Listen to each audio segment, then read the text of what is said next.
On today's episode of the Retro Gamers Podcast, Jackson Kuebler from Two Consoles Too Late stops by to co-host. We talk about the latest in game movie news, and we count down our top 5 video game movies and TV shows.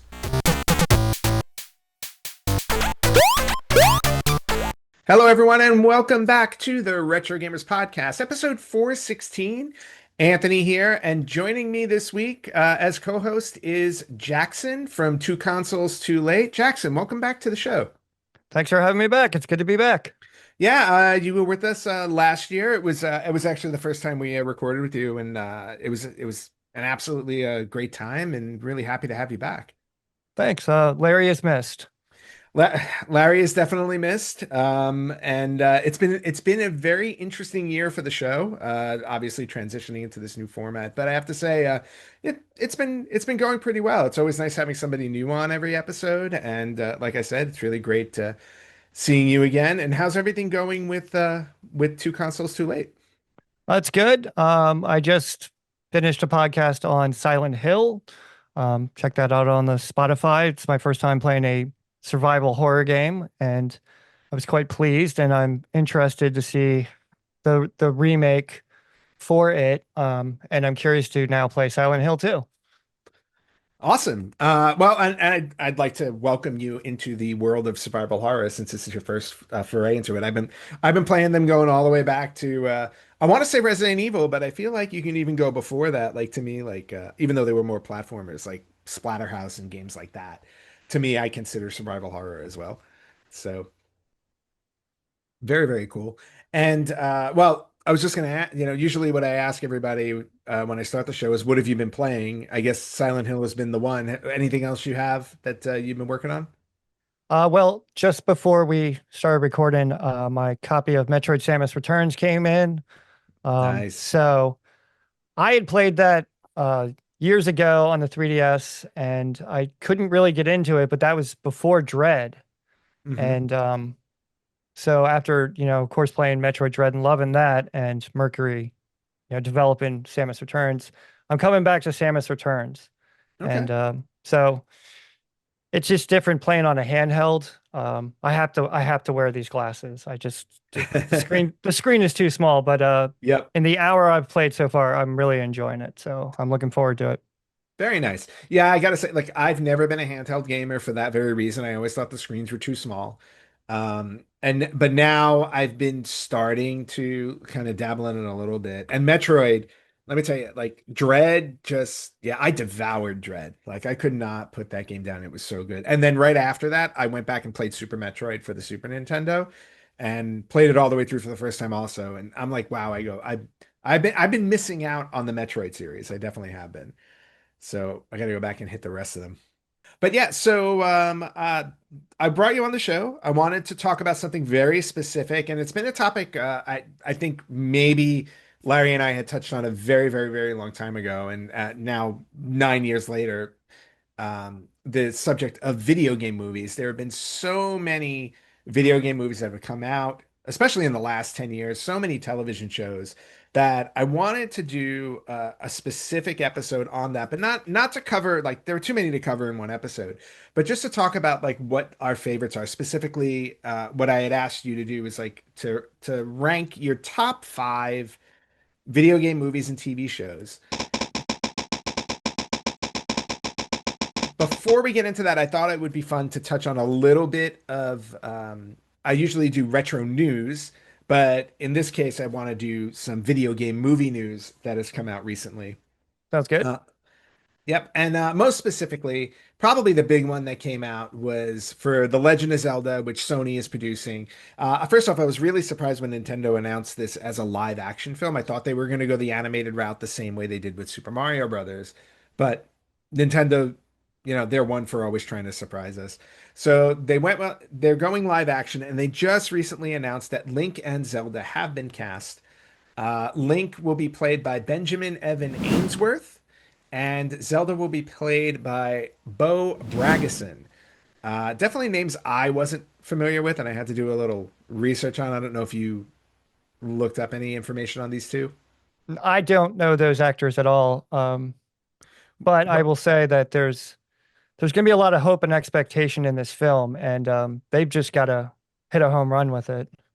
They definitely have to. And what surprised me about them is that they're very young. Both of them are very young actors.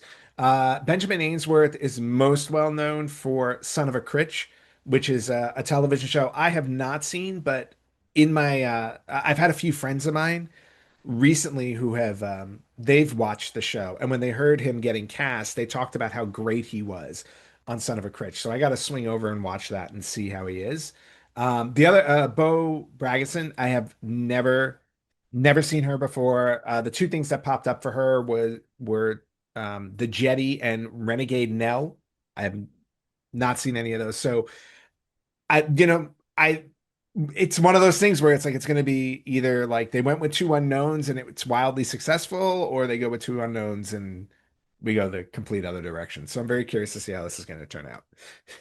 Yeah, I mean, obviously, I mean, hopefully Link won't have a speaking role, which is going to be very difficult because a lot of his performance is going to be just, facial and, Hmm. maybe some effort noises like in the games. But so I'm very interested to see how this is going to come together. Yeah, I think it's going to be one of those things where they want him like I would not want him to have a speaking role, but I think he's going to. I don't know if they're going to be able to get away with doing an entire film without him speaking. Yeah. So Um, I would it's like just to see Breath of the Wild somehow part of the plot, but we will see. we'll see. I'm gonna go out on a limb and say because they cast him so young, I have a like I'm just gonna make a guess and say they're gonna go back to Skyward Sword and start where the beginning of the timeline is in the video games and go from there. Or they're just gonna like meld a bunch of them, like because Ocarina of Time also start like Link is a child at the beginning of that game, so it may go there. There's gonna be a lot of rumors swirling about this one for a long time. Oh yeah, but super excited. Yeah, I am very, very excited. Again, it's my favorite franchise, so I really want to see it done right. Aside from that, in terms of movie news, a couple other things. Mortal Kombat 2, the sequel to the Mortal Kombat movie that came out a couple of years ago, which I thought they did a decent job with it. I wasn't like crazy excited about what they did, but I thought they did a really good job, and I thought it was worthy of a sequel.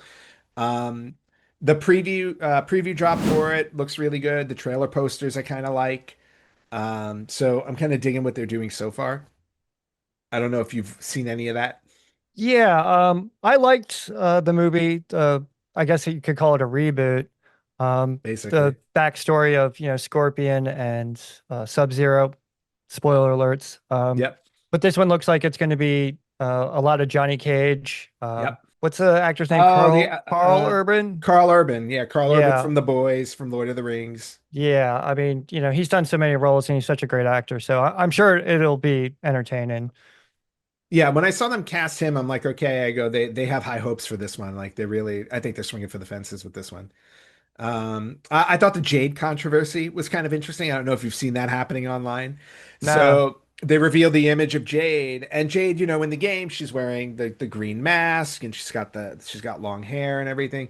The poster of her shows, I forgot the actress's name, but she's bald. She's not wearing the mask, and everybody is screaming that they've done Jade wrong just from one look. And when I see that, I'm always like, you don't know what the story is yet. yeah, Let's wait and see how it plays out. exactly, exactly. Yeah. So, plus, I'm not necessarily anticipating her being a major role in the movie. So, I mean, I played Mortal Kombat 1 and 2 when I was a kid. So a lot of mhm. those characters I didn't know. From the reboot, there was a couple characters I just had no idea. Okay. I just knew the core, Liu Kang, Sub-Zero, Scorpion, uh, just I guess the core characters, but there's so many games now and there's so many characters. Yeah. Yeah, exactly. It's like there are way too many. And I have a feeling we'll touch on that a little bit. We'll touch on that a little bit later when we Yes, talk we about will. movies. And then the only other thing I wanted to throw out there was Five Nights at Freddy's 2 is in production. And I just want to touch on this because I'm a big fan of the Scream franchise, and Skeet Ulrich got cast. So Skeet Ulrich got cast for Five Nights at Freddy's 2, which is of note only because Matthew Lillard is one of the stars of Five Nights at Freddy's, and they were both in the original Scream movie as the killers, um, Stu and Billy. So I thought that was kind of cool that they cast Skeet Ulrich for the sequel. So now like they're kind of having a bit of a reunion. Yeah, he's always kind of popping up in places. So that's it for news. We like I said, we were going to keep it to video game movies. Let's get into our main topic. One of the things I wanted to touch on was again figuring out our specific top five. It could be going all the way back to the very beginning of video game movies. Um, a lot of people throw that at the Super Mario Brothers being like the first real video game film. I was throwing it even going further back if you wanted to go to like TV shows from the 80s. There were a lot of video game television shows in the 80s, mostly cartoons. But wanted to touch on top fives. But before we get to that, any honorable mentions you want to throw out? Like, did anything almost make your list? Um, yeah, it was, to narrow it down to a top five was a little difficult. Hmm. My honorable mentions were in no particular order. Silent Hill, just because I just played the game, Hmm. and I think I guess it did it sort of justice. I'm not sure. I think the movie was somewhat based on the video game It very was. loosely, uh, but it was it was graphic horror as the game was. Yep. So I didn't put that one in the top five, but I enjoyed it. Um, Tomb Raider, Lara Croft, the original with Angelina Jolie. I really wanted to get that one in the top five, but I was ambivalent about that one. But I'm hoping that we can talk about that one. I think And we will. yep. And this one's a weird one for me. Timothy Olyphant's Hitman. I Hmm. never played the games, but I really enjoyed that movie. I like those sort of like action espionage, genre. So I really like that movie, but I've never, not once, ever played the game Hitman. Okay. And the last two, Gran Turismo, I just thought it wasn't really a video game movie. Um, I mean, it was about, It was a race car racing movie. drivers, Yeah. who had played a game and now were suddenly thrust into real life racing. But I thought that was entertaining. And lastly, the Castlevania series. Uh, Hmm. I really enjoyed it, but it was really hard to like, just narrow it down to five. So those are a couple that I had in consideration. All right, cool. One of the things I wanted to note when we get to our top five, what we're going to do, I think, because we have some overlap on our top five. So what we'll do is we'll talk about that specific movie or show Yeah. when it's higher on the list for one of us. Just a little note of that. That way we're not talking about it twice. All right. Um, in terms of honorable mentions for me, yeah, I had a hard time narrowing it down to five because every time I got five down there was another one and another one. I was like, oh yeah, I really enjoyed this one and this one. So my honorable mentions, again, no particular order. Resident Evil, the one with Mila Jovovich. Like I thought that the first one, I thought they did a really good job with that. I thought it kind of captured the feeling of the Resident Evil movies, even though it didn't really contain the characters from the original film. It felt like almost like a prequel. And then the sequels that followed, they started introducing the characters from the actual film. But I thought really good action, really good horror. Um, I thought it had a video game-esque kind of feel without it feeling too corny.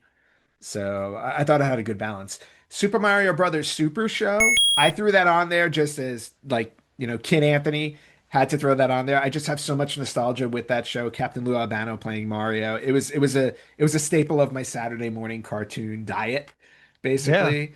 Absolutely love that. Not to mention all the animated pieces that were in there with the Super Mario Brothers show, Super Mario Brothers, and then every Friday, I think it was, you got a Legend of Zelda um, short in there. Um, Yeah. and then funny connection to that also is the company that made that show, Deke Entertainment. I wound up working for them when I moved to Oh, LA as an adult. So it was just a um, really cool full circle kind of thing for yeah, me. definitely. Had to mention that. One that really surprised me when I saw in the theaters was Detective Pikachu. It wasn't something I ever thought was going to work, like putting the actual Pokemon in a live action film with live actors. But I thought they did a really good job balancing everything really well. A good mystery. They kept it lighthearted throughout the whole thing, and it was kind of a nice little. It was just a nice movie. It was a nice movie. I saw it in the theater. Was not expecting Ryan Reynolds to really sell it as Pikachu, but it worked. It just did. That's right. He did the voice. He did the voice, yeah. Yeah. I Um, didn't see it. I'm sorry. no, it's fine, but I do recommend it. It's worth the watch. It's actually worth the watch. I thought they did a good job. Then the last one that I absolutely positively thought was going to be in my top five, and it just slid out, was the Super Mario Brothers movie from 2023. I really just enjoyed the hell out of that one. I really did. I was surprised that they were able to tell the story that they did well. Like I felt like it balanced enough where it worked for kids, but it worked for adults as well. It moved at a very, very quick pace, as animated films do, or some animated films do. But just overall, like I just thought really good time. I had a really good time. I saw it at least twice in the theater, I think, and it made a boatload of money. Yeah, I mean, the thing I enjoyed about it was trying to like see all the little Easter eggs in that film. Yes. Like the posters in the background, just things that you would only know like if you were a kid growing up with those games. And Yeah. I thought that was like the fun part. But I mean, it was just a good, fun kids movie. But once again, for me, it was just kind of like, not really the top five. But Yeah. and then of course we're gonna see, more from Nintendo and Super Mario Brothers, of course. Of course, we're getting another one next year. So we'll Yeah. see. We'll see how that one turns out. The Retro Gamers Podcast is brought to you by Old School Gamer Magazine. Sign up for as little as $20 per year for 6 issues that include feature articles, interviews with retro programmers, new and old product reviews, and more. If you look carefully, you'll even see an article or two penned by yours truly. You can head over to oldschoolgamermagazine.com/retrogamerspodcast and sign up so they know where you heard about it. Old School Gamer is dedicated to you, the old school retro gamers from the arcades to your home. So enough with the honorable mentions. Let's get into our top 5. Jackson, why don't you start the ball? All right. Top 5. At 5, I had Mortal Kombat. Get over here! I was going to say, you're going to start the ball with one that I actually have higher on my list. Sorry. I'm sorry. Let's hold your thoughts on that one because All right. I'm gonna bring that one up a little bit later. All right. So what I should have done is I should have actually started with my number 5 because my number 5 was your honorable mention, one of your honorable mentions, and I had Lara Croft Tomb Raider, which slid in just ahead of Super Mario Brothers for me. We are running out of time. And if we fail, we must wait another 5,000 years. Well, I don't know about you, but that's more time than I'm prepared to commit to this enterprise.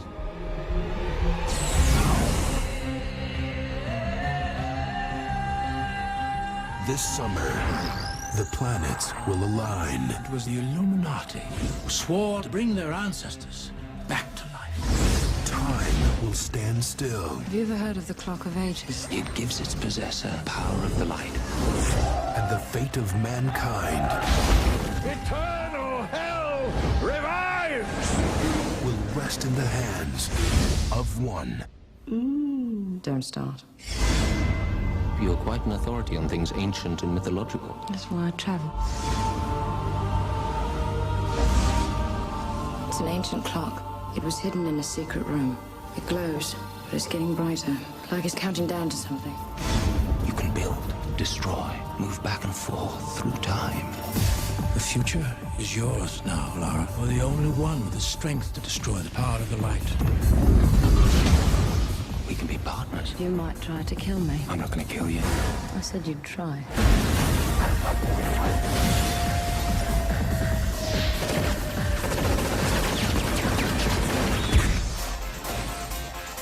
Time to save the universe again then, is it? Absolutely.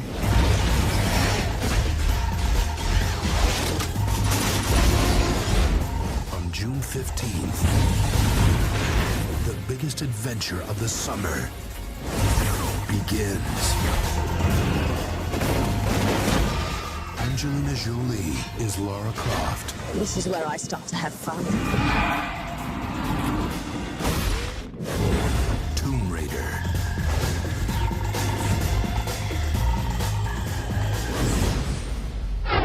What I remember about this film at the time, first off, it wasn't too long after the PlayStation game came out, and the Tomb Raider games were fantastic. The first three or four I remember were just absolutely great. I devoured the first one. I actually did a replay of it like a year or two ago. Still love the game. They just re-released 1 through 6 on the Switch. They did remasters of them all. But the movie itself, the first thing that jumped out at me, the casting I thought was absolutely perfect. Jolie at the time was still kind of unknown. She did a few movies. I personally like I remember her from Hackers, Oh which yeah. I love that movie. I still watch that movie. We were just talking about the actor. What was it? Matthew Lillard. He's in that. Yep, In Matt Hackers. Matt Yep. Lillard is in that as well. Yep. Yeah, it was an interesting cast. Johnny Lee Miller played the lead. Yep. And then him and Angelina Jolie, I think they got married after that film. I don't know how long they stayed married, but they were married for a little while.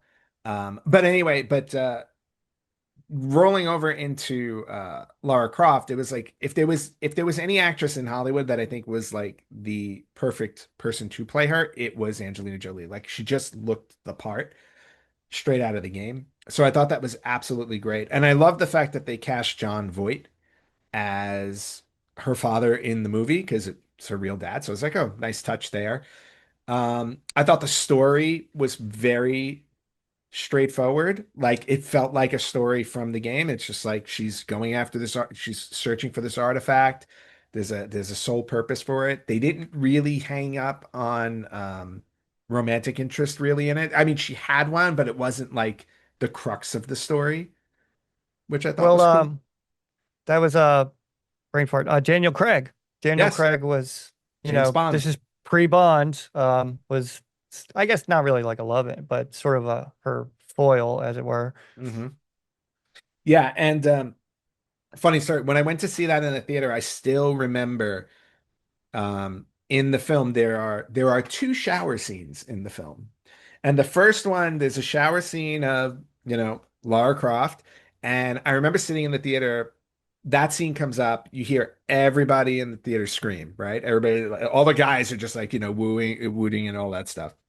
And then like 20 minutes later, here starts another shower scene, and all the guys in the theater are starting to like make noises and everything like that. And then when it pans down and shows that it's Daniel Craig, all you hear is ah, all at once. It was just one of those great moments you could only experience in a theater with like 300 people. Yeah, I mean, the character of Lara Croft, you know, given her figure was kind of a thing when that game came out, Hmm. and Angelina Jolie just fit the bill perfect in that character role. Um, I guess now I sort of take issue with it. And I'm kind of glad when they rebooted it, they brought back when they brought in Alicia Vikander, Hmm. you know, they kind of like brought down the hypersexualization of Lara Croft, which Yeah. is something I liked about the reboot. But it was something I guess at the time to be expected with that character. Yeah, I think yeah, it was, and I think it was just one of those things, especially in like the 90s. It was that whole sex sells kind of thing. Yeah. They really leaned into it. But what was also interesting about that I saw they was that was one of the first, or at least, according to what I was reading online, one of the first Hollywood movies that really leaned into a female lead, like a female action lead. So that was also kind of a bit of a monumental moment because it was a risk. It was a big risk, especially when video game movies weren't, they weren't a thing. Everything that came before it weren't exactly big successes. So I thought that was, and it worked out really well for Angelina Jolie, because I really think that was the movie that propelled her into, you know, um, an A-list actor, even though it wasn't like, this wasn't a big acting thing. I know Girl Interrupted also, she won an Oscar for somewhere around this time as well. Yeah, I mean, well, with Tomb Raider, you had the expectation that Lara Croft is basically like the kind of female Indiana Jones. Yep. And I think they did it really well. Uh, I don't remember a heavy use of CGI. And at the time, CGI was, I wouldn't say early in development, but it was, Hollywood was still kind of learning, how to Hmm. use CGI. But they didn't rely too heavily on it. And I liked that. Yeah. Yeah, there was that one CGI moment with the six-armed statue Yeah. that comes to life. Like that was the only one. And when you go back and you watch it today, it's a bit laughable. But again, to your point, you're talking about this is like 2000, 2001. Um, the only other thing I wanted to mention about the film was that it was directed by a guy named Simon West, who did Con Air, which was also a really fun film. But just a little factoid about him, when I read it online, it made me laugh. But he directed the Rick Astley music video, "Never Gonna Give You Up." So he helped bring in that whole Rickroll thing. Okay. I thought that was kind of cool. All right. So now every time I hear Rick Astley, I'm going to think, oh, Tomb Raider. Yeah, right. You're gonna put those two together. It's gonna be like, what? We're gonna jump over to number four, All and then I'll right. throw it over to you because I know your number four is not on my list. Number 4 for me was Assassin's Creed.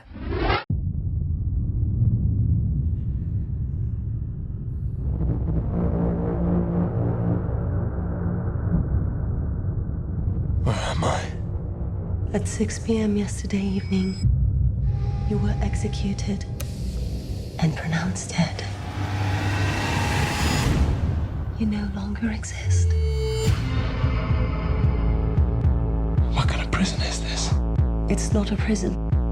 You're about to enter the Animus. What you're about to see, hear, and feel are the memories of your ancestor, who's been dead for 500 years. What do you want from me? Your past. Welcome to the Spanish Inquisition. I am a god, even though I'm a man of God.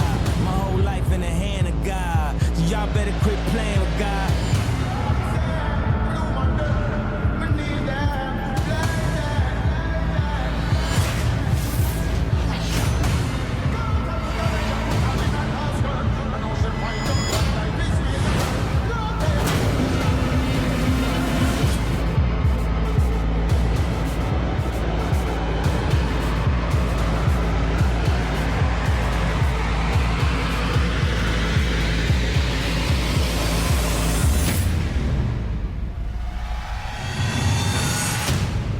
We work in the dark to serve the light. We are assassins. I am a god.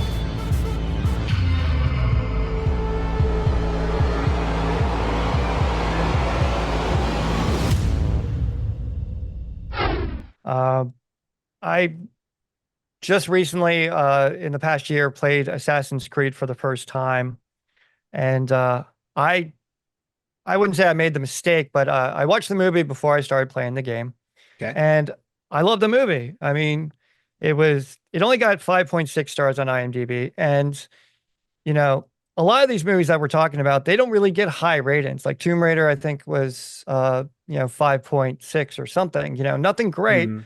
but these aren't Academy Award winning movies. They're just Nope. fun movies based on video games. So despite the low rating, I thought it was a good movie. Great cast. Michael Fassbender as Cal Lynch, who's not a character in the video games.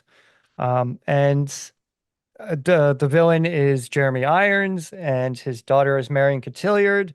So just an absolutely wonderful cast. Brendan Gleeson plays Mm. Michael Fassbender's father.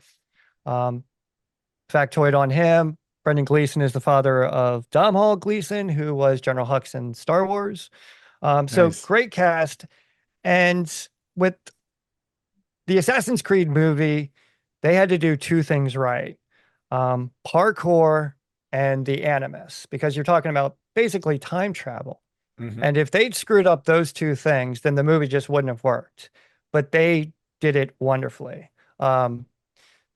A little bit heavy on the CGI, but I think we're, here today, that we're very forgiving when it comes to the CGI. We know it exists, and it, it enhances the movie. I mean, so many of these movies wouldn't be possible without the CGI.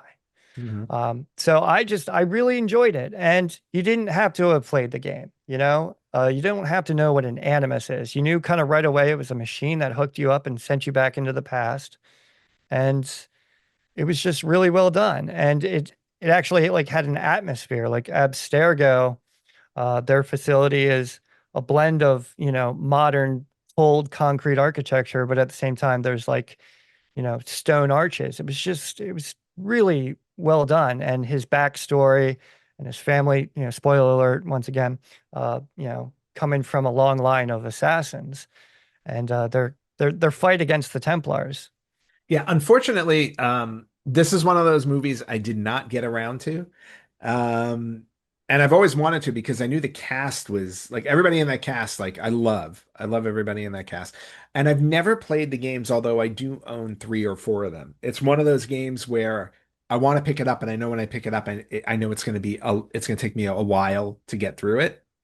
So, and I always have a hard time starting those games because of that reason. But once I start them, I usually like, I'll stick with them. But Um, Michael Fassbender, I love. Like he's such a great actor. yeah, I mean Magneto, another role that he's brilliant in. Um, Hmm. it's just and so this is going back to my podcast. When I got into Assassin's Creed, I didn't realize that Assassin's Creed was an outgrowth of Prince of Persia, Hmm. uh, Sands of Time. I had no idea.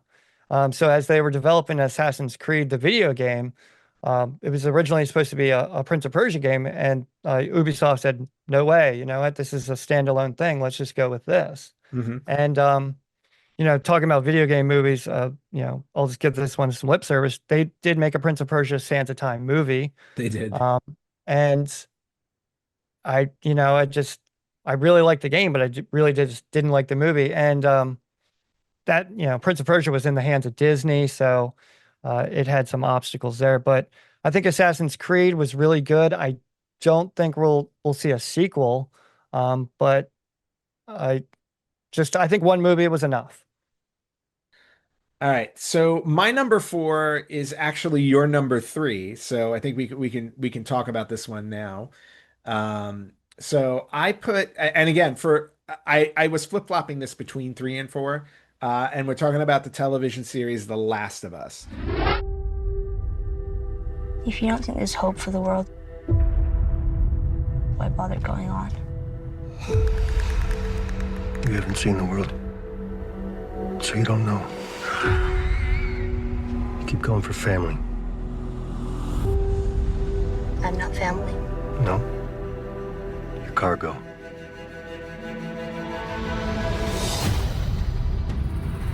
Why are you so important? Somewhere out west, they're working on a cure. I think what really impressed them was the fact that I didn't turn into a monster. If she so much as twitches, don't.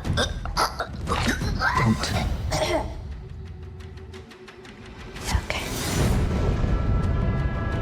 If I'm taking you with me, you do what I say when I say it. You got any advice on the best way west? Yeah, go east.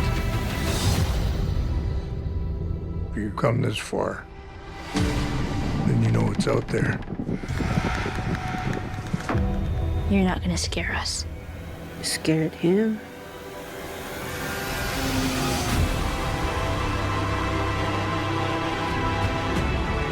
You have a greater purpose than any of us could have ever imagined.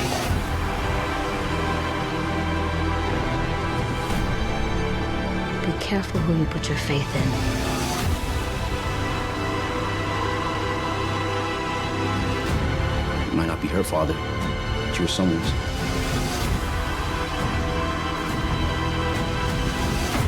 You trust me?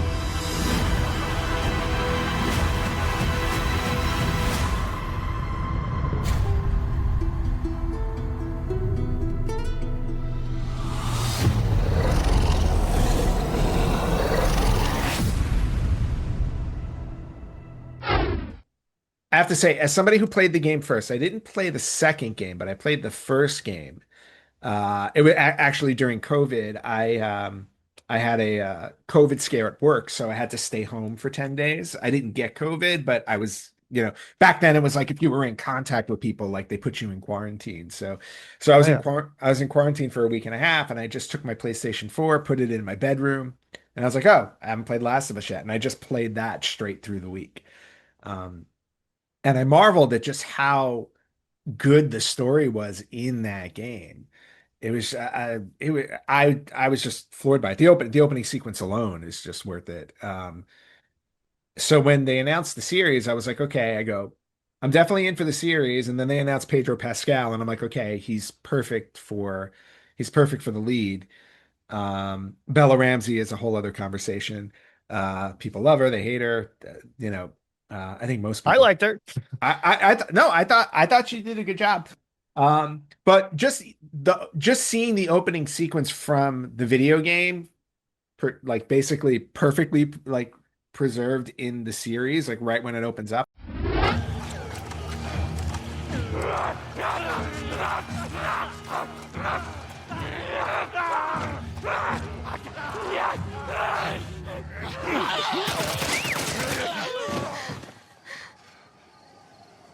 It's okay, baby. We're safe.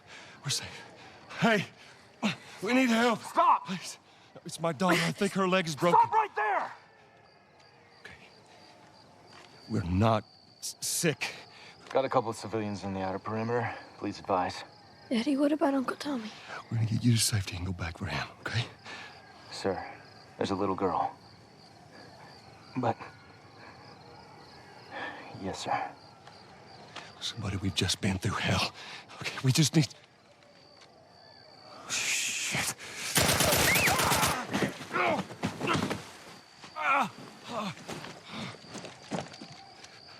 Please don't.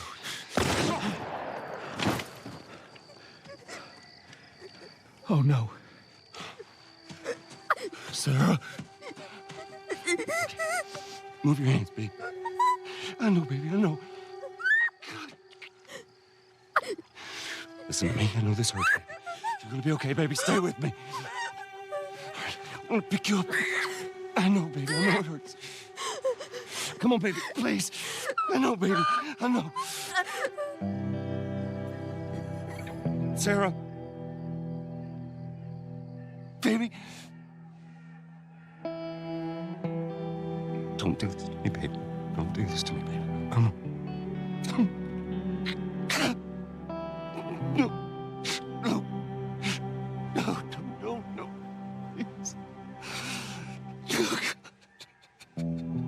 Please, please, please don't. Please.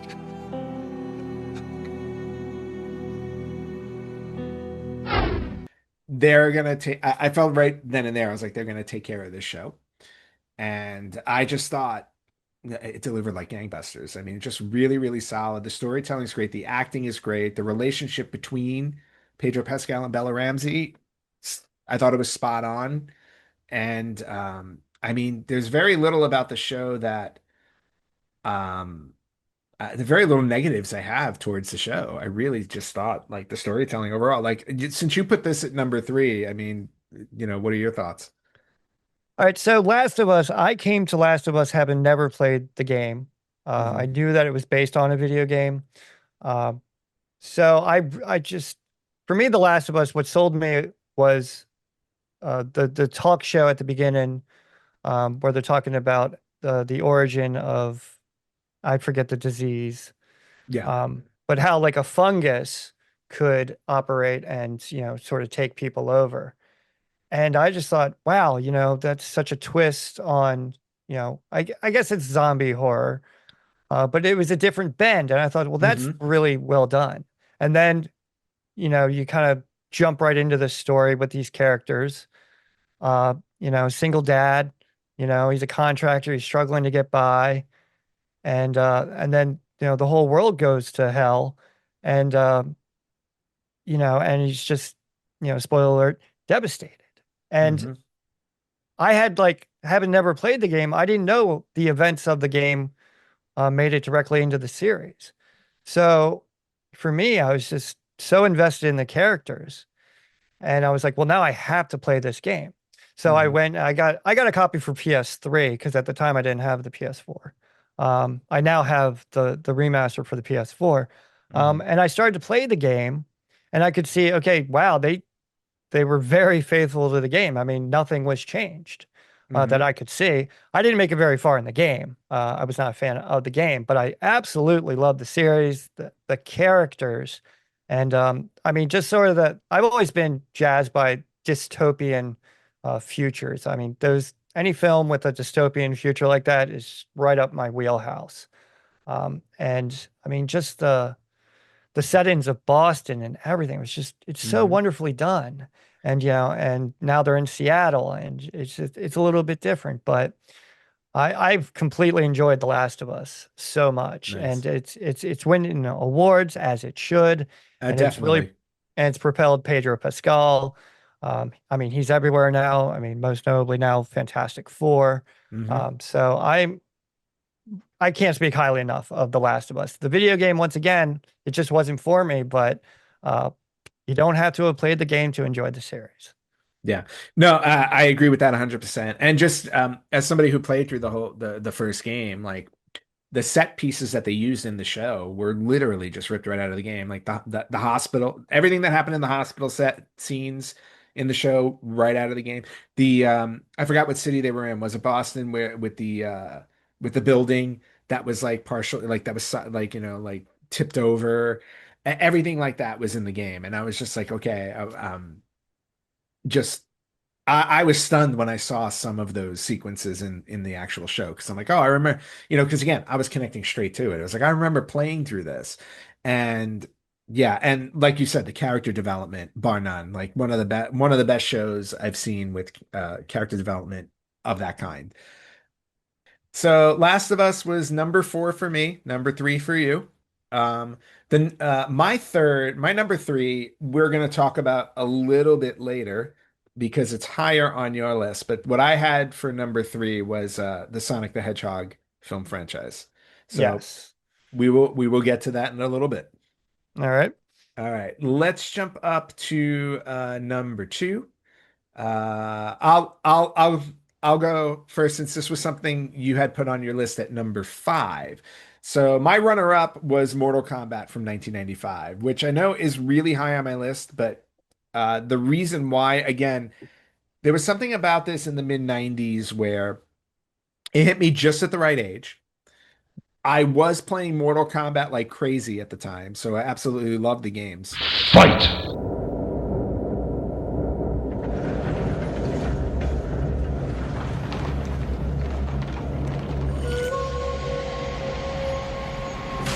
Each of us, there burns the fury of a warrior.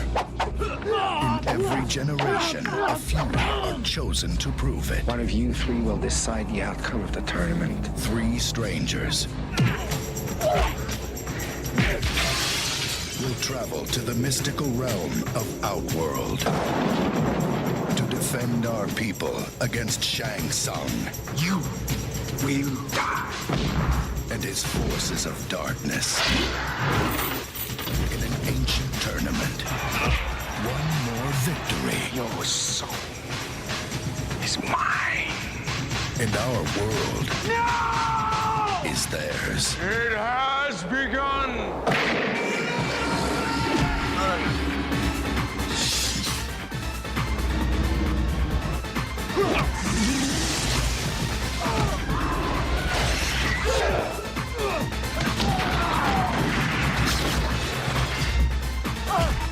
You can't run from me, Shang! I don't need to run.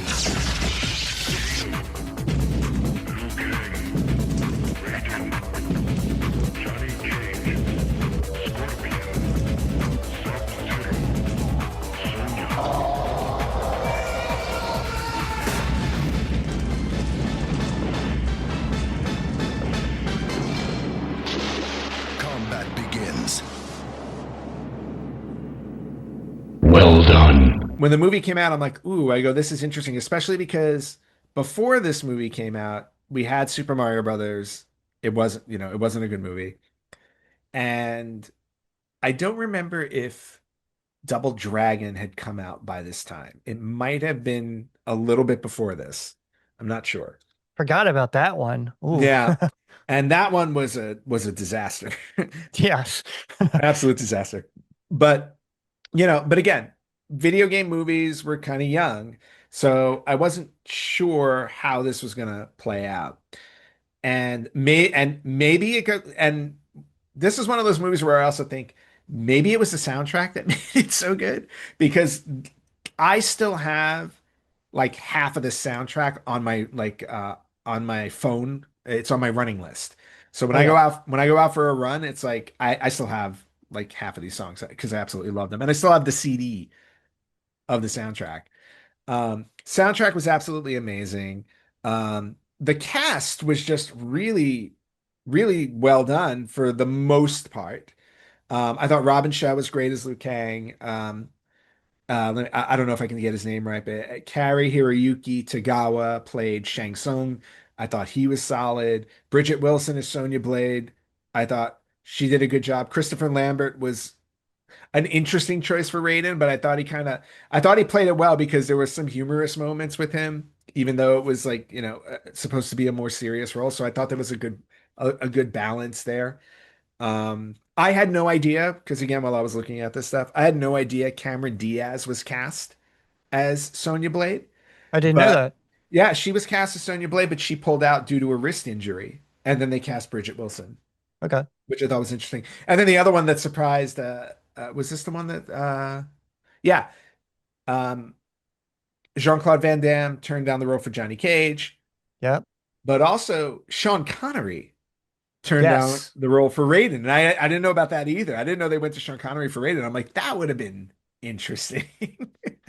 I mean, it's a funny like little like Highlander twist because both Sean Connery and Christopher Lambert coming from the Mhm. Highlander, but I think Christopher Lambert did well. I mean he does have his comical moments, but Yep. he does sort of play the weight of Mortal Kombat and what this means for the survival of the world. I think he did just fine. Yep. No, I agree. And then on top of that, I thought the action scenes were great. I thought, the one-on-one fights, I thought they captured them really, really well. Um you got to see some of the backstory play out in the film, like Sonya and Kano and stuff like that. You didn't get the one trip up for me in there was that Sub-Zero and Scorpion didn't have their moment against each other because they had fallen under the thrall of Shang Tsung. Um, but overall, I just thought again they managed to capture the story of the tournament, the weight of it. The set pieces in Thailand were absolutely Yes. beautiful. Every single scene when you saw it was just yeah gorgeous. And it's always a movie like if I catch it on TV, I stop and I watch it. It's one of those ones too where it's like there's not a lot of thought. You just sit there, you have fun, you enjoy it for what it is, and you move on. Yeah. And that's like a big thing for me in a film. And like I said, this just hit me at the right time too. I was like probably 17, 18 years old. This was perfect. Yeah, I mean, once for me as well, the soundtrack, I know I bought it at least twice. Um, KMFDM, Juke Joint Jezebel. Yep. I mean, that's like if I'm on the treadmill at the gym, that's a song that's going on there. And the soundtrack was just filled with songs like that. Yep. Um, I mean, that soundtrack went platinum. I mean, that's how much it sold, which, is a testament to just the soundtrack. But the movie itself was, like you said, a great cast. I mean, other than Christopher Lambert, I mean, there was, I mean, I guess they were kind of unknowns. I mean, Bridget Wilson, she was just kind of getting her start. I don't think she had married Pete Sampras yet. Yeah. You were talking about Kari Hiroyuki Tagawa. Yep. I thought he was really good as Shang Tsung. Little factoids on him though. They did a Tekken movie, and he was in that one as well. I haven't seen that, so I can't talk about that. I did not But see that one either. and then he later voiced Shang Tsung in Mortal Kombat 11, Yes. a game I haven't played, but so he's kind of been within the franchise of Mortal Kombat. And Talisa Soto, who played Katana, she was a Bond girl in License to Kill. And when I went back and watched it for this podcast, I never realized that was her. And I thought she was Wonderful. Well, the director, Paul Anderson, he actually went on and did Resident Evil, which you were Yes. talking about. So once he did Mortal Kombat, I guess they figured, oh, you know how to do video game movies, and they gave him Resident Evil. Yeah. Again, when video game movies were young, it's like just go with what works, right? Go with who Yeah. works, and yeah, he got a whole Resident Evil franchise. So. Yeah. All right, everybody. Coming up this weekend, August 8th, 9th, and 10th will be the 10th anniversary of the Long Island Retro Gaming Expo. This is an expo that Larry and I have frequented several times over the years. Even though Larry is not with the show anymore, I anticipate he'll be there. But I will also be there. I will not have a table at the expo this year, but I will be wandering around the floor on Saturday the 9th. So if you happen to be there, and you may find me at the E Capital Recycling table. Those are my friends John and John who have been on the show. They've both co-hosted episodes with me. All right, cool. So Mortal Kombat was my number two. Let's hit up your number two because this is another one where you're gonna have to be the heavy on it because I have not watched it yet. All right, Fallout, the Fallout series. Once again, so my history with Fallout, I got Fallout 3 for the PS3 pre-pandemic, started to play it, just couldn't get into it. It's an RPG, action RPG, and I played it not that long, put it down. So when Amazon announced they're doing a Fallout series, I was curious, and I started watching it, and it's really enjoyable. It's fun. They're in this, post-nuclear setting, and they're in the bunkers, and they're trying to make the best of it. And I was like, this is so good. Why didn't I like the game? So I went back and I played Fallout 3, and I just fell in love with Fallout 3. Oh, nice. I don't know how many hours I put into that game. And now that Bethesda's going to give it the same treatment they gave Oblivion, I'm super excited for that. But once again, another great cast, Walton Goggins. He's an actor that he's always kind of been around. Yeah. Like I was watching, what was I? I was watching something, and it was a really obscure movie, and then he just popped up. I mean, he's just one of these actors who he's not a lead guy, but his role as Ghoul was just, wonderful. I mean, he's not a villain. He's kind of like an anti-hero. Yeah. So I just really enjoyed it. Nice. Kyle MacLachlan, from Twin Peaks. Of course. Spoilers. You kind of find out that he's the leader of, I'm saying bunker, and I'm totally forgetting that they're not bunkers. I do not know. Yeah, I'm saying bunkers, but they're not bunkers. He's the leader of the underground society, and last but not least in the cast, Matt Berry. If you ever seen the IT Crowd, it's a British comedy series about a bunch of geeks.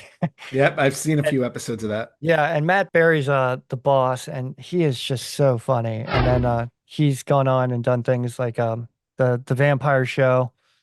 The name eludes me. Vampire Diaries? No. Or What We Do in the Shadows. Oh, What We Do in the Shadows. Okay. Yes. So it's for a series, it wasn't a big time investment. I think it was only like 5 or 6 episodes. So I think I was able to watch the Fallout series in basically a weekend. Nice. So how did it wind up so high on the list? Well, I assume the dystopian aspect played into it too, because you said you're really into the dystopian type of stuff. Yes. Once again, I really get jazzed about dystopian films, and so this was right there again. And the backstory of Ghoul, this is a character that you're invested in, and it got high on my list because I came to love Fallout 3 because of that show. That didn't happen with me with Last of Us. Last of Us is a good show, but I didn't go to the video game and start and fall in love with it. fall in love with that. Yeah. So, and it's funny because then I went on and I played Fallout 4 for the PS4, and I didn't like it as much as I liked Fallout 3. So Oh, once again, interesting. yeah. So once again, I'm really, really can't wait for this Bethesda re-release. See what kind of treatment they give Fallout 3. All right, very cool. All right, so that was your number two. Yep. That leaves our top choices here. I'm gonna roll with mine first because the one that you put at number one, I actually put at number three, so we can close out with that one. I think it'll be a good one to close out on. All right. The top one I put on my list, you had it on your honorable mentions, but Castlevania on Netflix, Castlevania series on Netflix.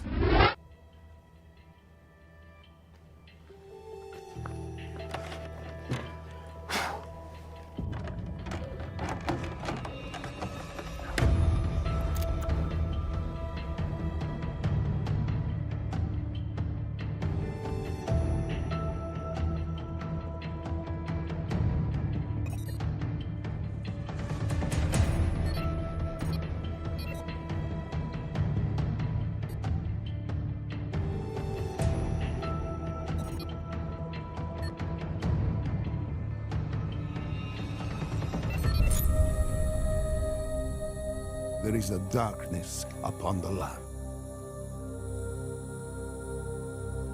A savior is needed. Who are you?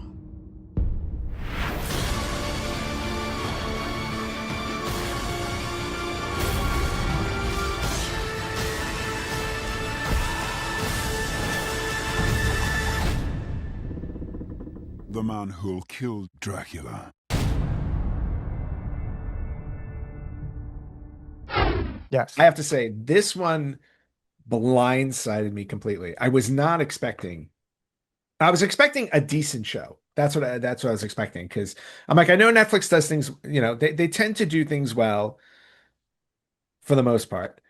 Um, but when they announced Castlevania, I'm like, ooh, I go, this is going to be interesting. I don't know how they're going to play it out. But then when I saw the previews, I'm like, oh, okay. I go, they're going to go dark with it. That obviously very smart because of the content.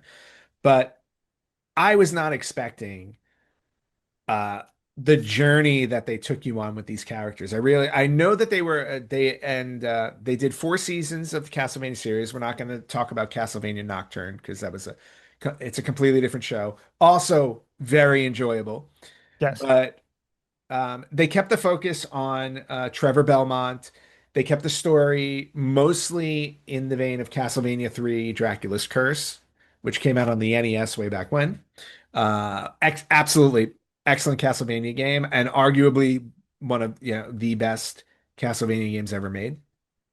And just and again, for an animated show, I thought the character development in it was so well done. Between Trevor Belmont, Cypher, Alucard, even Dracula, like they made Dracula a character you felt for. Like he was a wronged man. He was a wronged man who took his revenge out on people because they murdered his wife unjustly. And that's where it all stems from. And then obviously it becomes a story of like, obviously, at what point do you cross a line, which he does very quickly. It's like, oh, you kill my wife, I'm going to murder absolutely everybody, which is, and then he unleashes hell on earth. So, definitely steps over the line quickly, but still, like you understood his motive for it, which is something I feel like um, a lot of films, especially like video game films, tend to, or even comic book films, they tend to like kind of skip over stuff like that, where it's like, here's your big villain, and they just kind of say, well, they're bad because they're bad. I like the fact that they really started this off by grounding you with he has a reason behind all of this, obviously, which I absolutely loved. And then watching the journey of Trevor of Trevor Belmont coming, uh, building himself up to being this great fighter, even though he's like a miserable guy who kind of, who becomes this again, it's like almost like that anti-hero becoming the hero type of thing. It's just a great journey for him overall.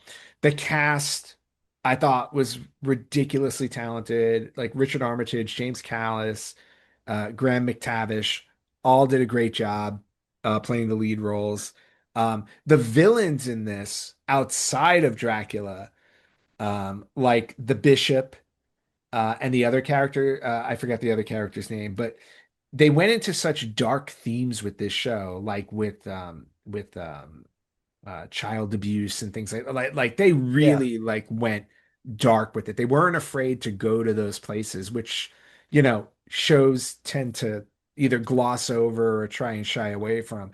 They really kind of hammered into that, and it obviously fit the tone, but I liked the fact that they weren't afraid to go there because they were really trying to depict like horrible people doing horrible things, even when they were supposedly the people you were trying to save, to uncover. It's like, yeah, I'm trying to save you. I go, and you know what? You don't deserve to be saved, even though I'm trying to save you. And I loved all of that. And of course, the violence was an A+ for me. I love violent stuff. So, and this is definitely uber violent show, absolutely uber Oh yeah. violent show.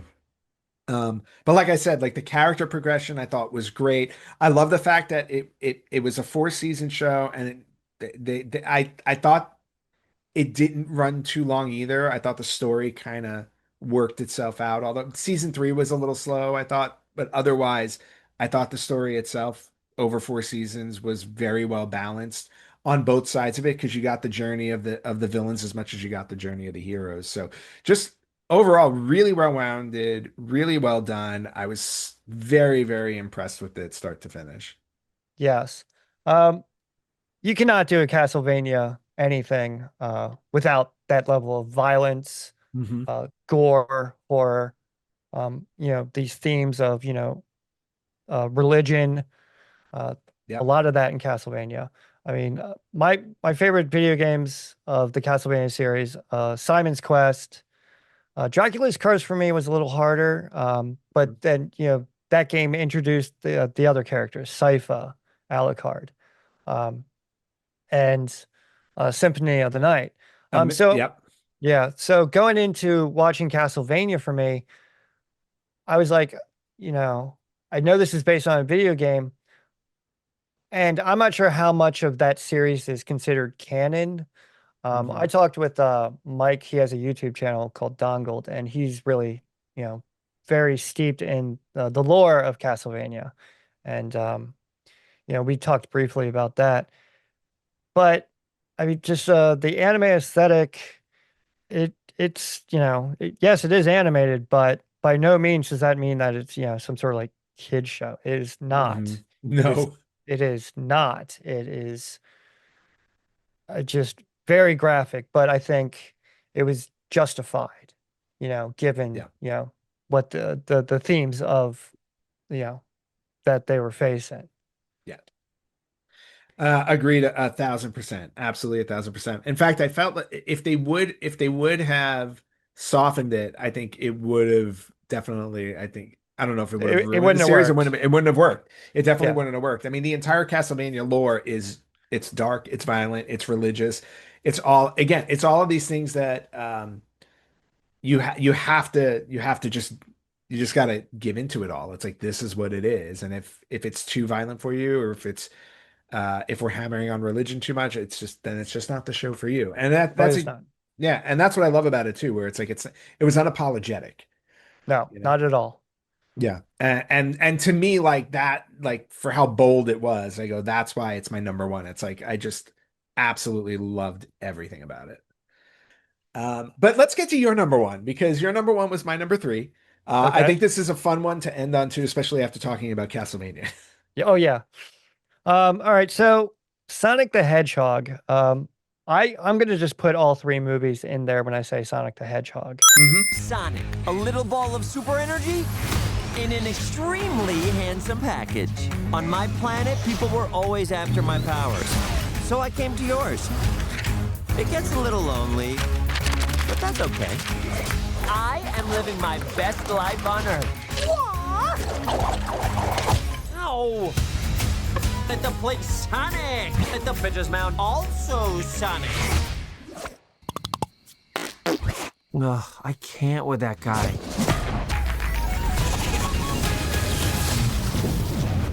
Uh-oh.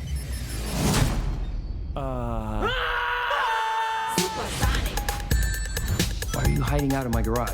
They're coming for me. If they steal my power, they could conquer the universe. You have to help me. No, I don't. Please, it's life or death. Good morning, my rural chum. Mr. Dr. Robotnik. I'm going to give you 5 seconds to tell me where it is. Wait, don't hurt him. Road trip? This can't be happening to me. Oh my God, stop the car right now. What? The world's largest rubber band ball? We gotta see it. No, this is not some fun family road trip. You're right. It was lame. Gift shop was cool, though.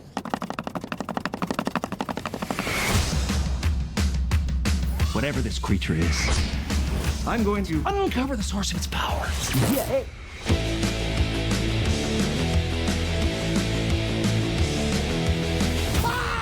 I just thought you might like a latte with steamed Austrian goat milk. Of course I want a latte. I love the way you make them.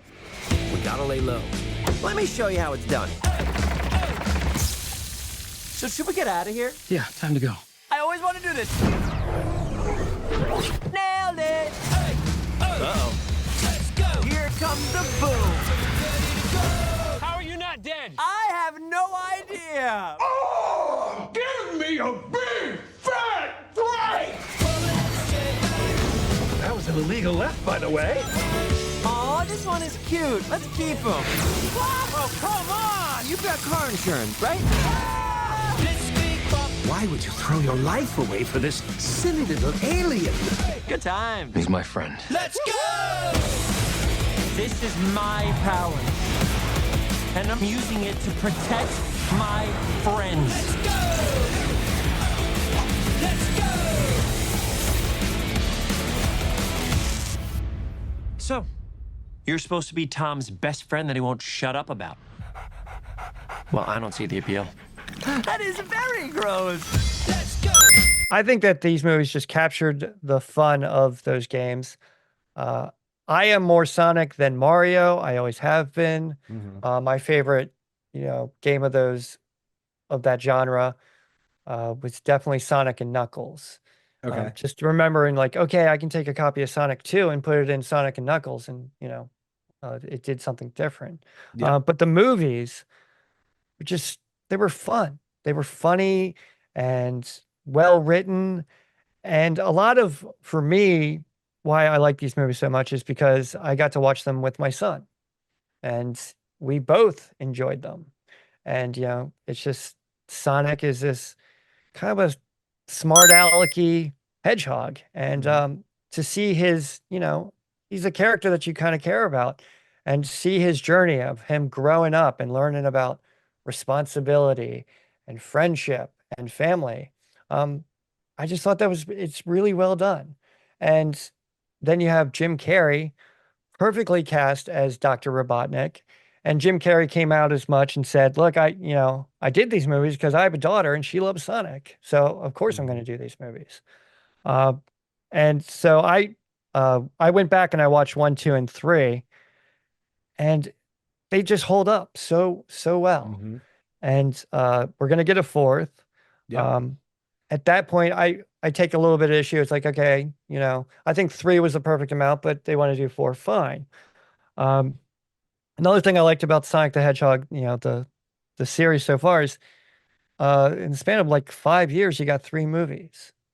And, with the Mario movies, I don't think they're going to be, that quick.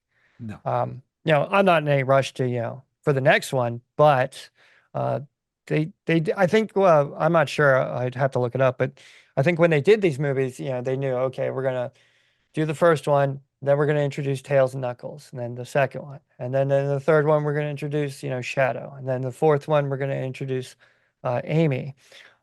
Just so much fun. I can't speak highly, but a lot of that for me is informed because I'm a parent, and these are, it's a video game movie that I can enjoy with my son. Once again, you don't have to have played Sonic. What the rings and what they do, and the way Paramount did their intro. Normally there's stars going around the mountain. They did it with rings, and I just thought, oh, that's such a nice touch. And the movies are just filled with little touches like that just completely made it for me. Yeah.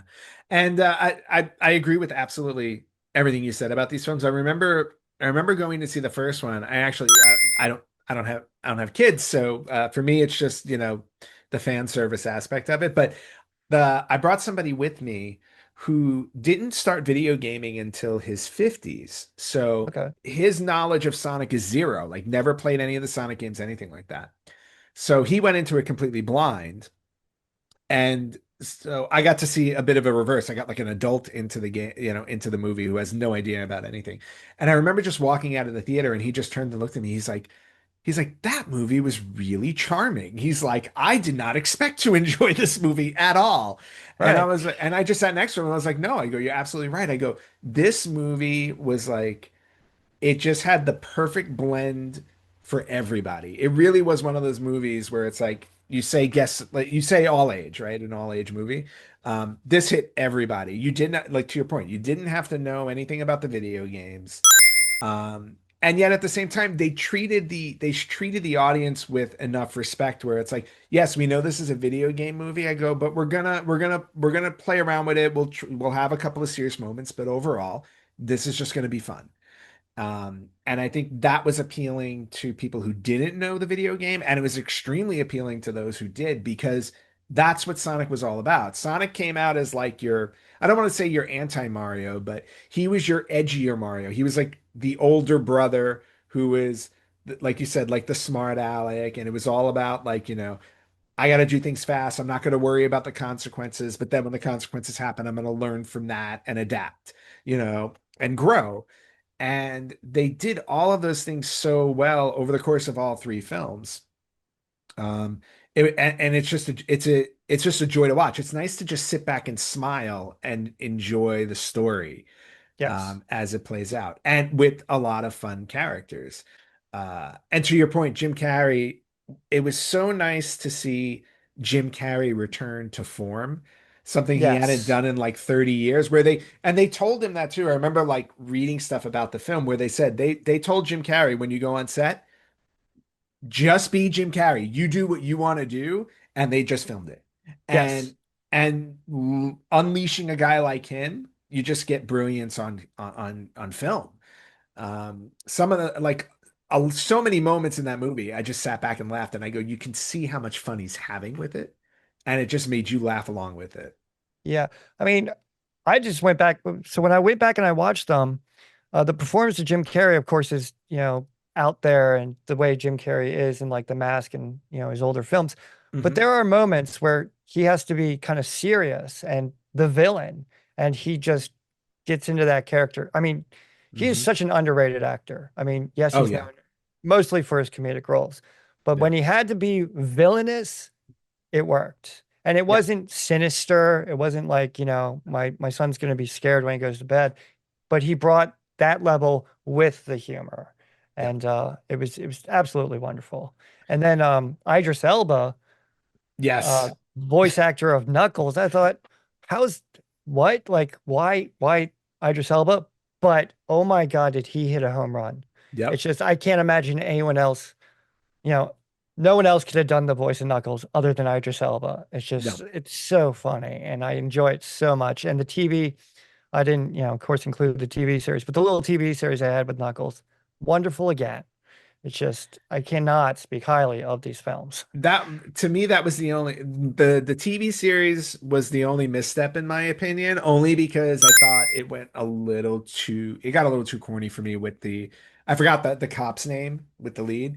Wade. That Wade. Yeah, Wade kind of threw me off when I watched that. I was like, okay, this feels more like a kid's show than the movies do.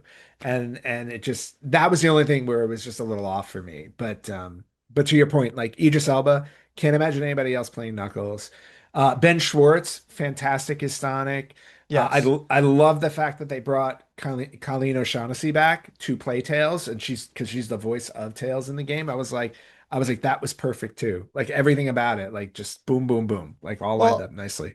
I don't think Roger Craig Smith, who voiced Sonic in the video games, I think, his performance in the video games, and I think he's done some of the cartoons like Sonic Boom. Mhm. Um, I just don't think it would have worked. I think Ben Schwartz just brought something to Sonic that just really kind of captured that, I don't know, that cockiness that Sonic has and only Yes. Sonic could have. Hmm.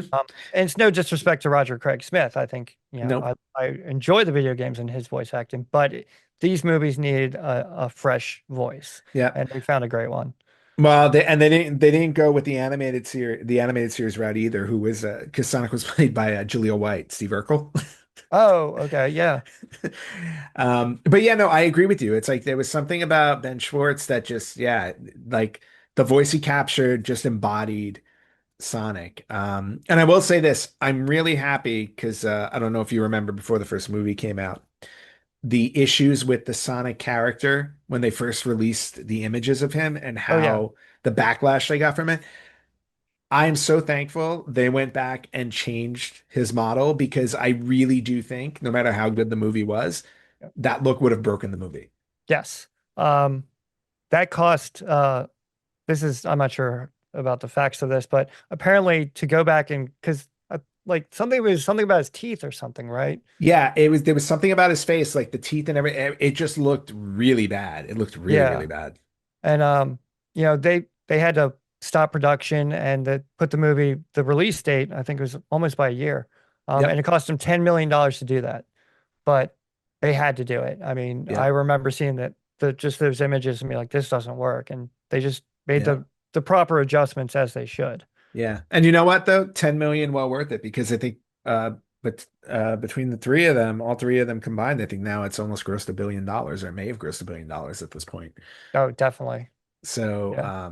so yeah, I think it's a justifiable franchise to put as your number one, no question about it. I had it a little bit lower just because, again, for me, like Mortal Kombat, similar, like the memories about like the nostalgia behind Mortal Kombat and Castlevania gave it the edge, but I can definitely see Sonic being a favorite, especially with the connection to your kids. That's the most important thing too. Like when you can take your kids to these things.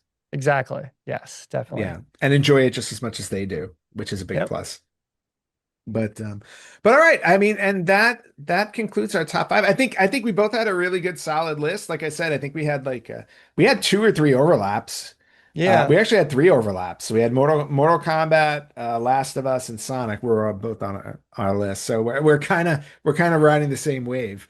Well, Uh, this is one of those topics. I mean, you could just do a whole podcast about, video game movies. I mean, and just every episode would just be a different, because there's so many out there that you just yep. cannot, you know, put it all into one podcast. And even just to keep it to five's hard. So, Yes, as you can tell, we had our honorable mentions. So, but still, this was a lot of fun, a really good discussion.